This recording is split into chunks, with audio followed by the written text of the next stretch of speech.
Hi, I'm Kirsten. Welcome to 1 + 1 is 3. Today I'm going to be talking about being pregnant again. Every pregnancy is different, not just between two different women, but even in the same woman. One of the first things that can be different is that your belly can pop out just a little bit earlier than it did the first time round. And that's because your muscles have been there and done it before, and they're a little looser, and therefore they give in a little bit easier. So you might need to dig out those maternity clothes a little bit earlier than you did the first time round. You might feel a little more tired. Having a child already does make you more tired than you were before, and you might not have as much time to rest as you did the first time. It's also likely that your partner thinks you're a pro now that you've done it once, so you won't be getting as much special attention or help around the house. Just keep reminding your partner that you need a little extra help at the moment, and try and think of ways that you can cut down on the work that you need to do around the house. Unfortunately, if you suffered from back pain the first time round, there's a higher chance that you're going to suffer from it again this time. Especially if you didn't get a chance to build up your core strength enough in between. And if you already have a young child, then it's likely that you're going to be putting more strain on it, lifting, bending and running around after them. But some good news is that you might feel your baby's kicks a little sooner than you did the first time. This could just be because you know what you're feeling this time, but it is common for second-time mums to report feeling kicks a few weeks earlier than they did the first time around. If you get Braxton Hicks contractions, then you might also feel these a little bit earlier for the same reasons. Some things don't change much though. It's likely that you'll get some of the same pregnancy symptoms, but at least this time you'll know how to manage them better. And unfortunately, you'll probably get a few more stretch marks. If you're healthy and you haven't had any complications in your previous pregnancies, then your chance of having complications in this pregnancy is now low.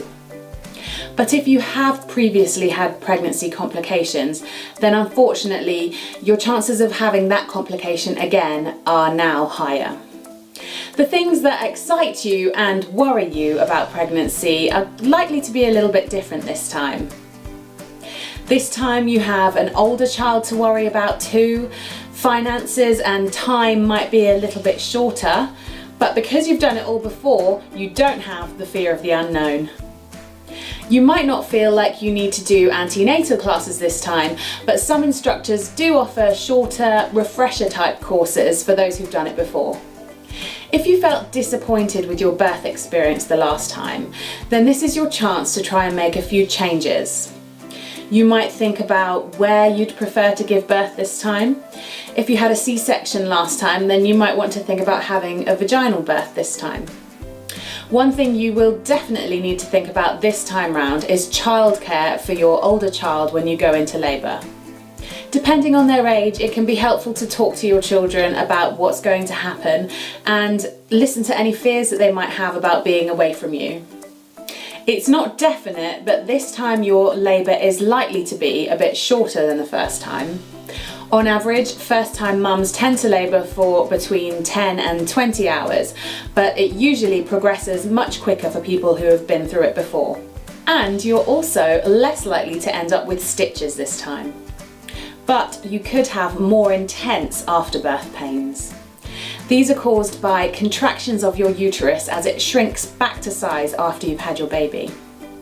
They're usually mild and don't last very long the first time, but they can get quite uncomfortable with the second, and unfortunately they get worse with every pregnancy.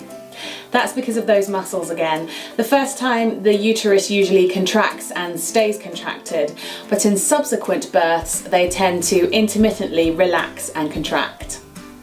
And finally, don't be surprised if it takes you a little bit longer to get back into shape again this time. Your body's been through a lot. I really hope you liked this video. If you did, then please click the thumbs up and don't forget to hit subscribe if you want to see my next one. Thanks very much for watching.